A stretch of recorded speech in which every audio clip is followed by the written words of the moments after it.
Hey, how's it going, everyone? Just back again with another one of these sequence of the end times videos. And so this is a bit shorter chapter, Psalms 46, an incredible one. And it's going to reaffirm the sequence, you know. And so it's always Christ taking away his elect, protecting them and all that during a time of tribulation. Then a time of great tribulation, wrath. And then Christ returning with his elect to destroy everybody with the mark of the beast. And then the kingdom of heaven. And then so that's again what we see here. Psalms 46, I'll read this one in the KJV. God is our refuge and strength, a very present help in trouble. And so this is our first reference to salvation, trouble and tribulation are equivalent. Verse 2, therefore we will not we fear, though the earth be removed, and though the mountains be carried into the midst of the sea. Though the waters thereof roar and be troubled, though the mountains shake with the swelling thereof. There is a river, the streams whereof shall make glad the city of God, the holy place of the tabernacles of the Most High. God is in the midst of her. She shall not be moved. God shall help her, and that right early. The heathens raged. The kingdoms were moved. His voice, he uttered his voice. The earth melted. So, first 5 verses are all about, God providing, protection for his people. And then verse 6, again, not a coincidence. This is verse 6. This is the heathen raged. The kingdoms were moved. And so this is a time of calamity, of great tribulation. And, God then administering the wrath of God. The Lord of hosts is with us. Now, right away in verse 7, talks about Christ returning with his elect. And so the Lord of hosts is with us.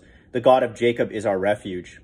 Come, behold the works of the Lord, what desolations he had made in the earth. This is now, when they talk about the abomination that causes desolation, is referring to a depopulation agenda, which began with the plagues in Revelation 16, and then is ending when Christ returns with his elect here. And so I'll read that again. Come, behold the works of the Lord, what desolations he hath made in the earth. So God's ambition is to destroy everybody on earth with the mark of the beast.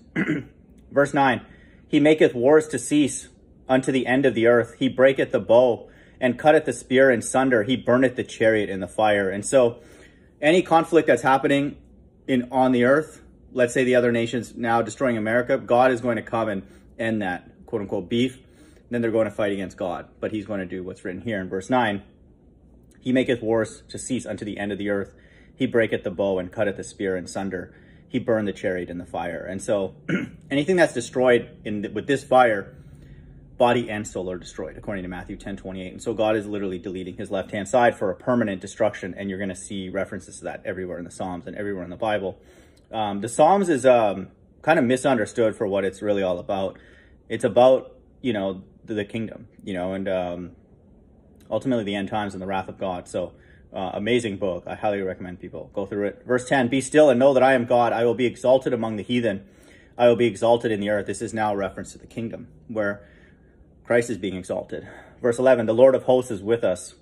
The God of Jacob is our refuge. And so it's a little subtle, I would say, in this, but again, it will never be violated. And I don't need to find any more, but it's kind of fun just to go and find it everywhere.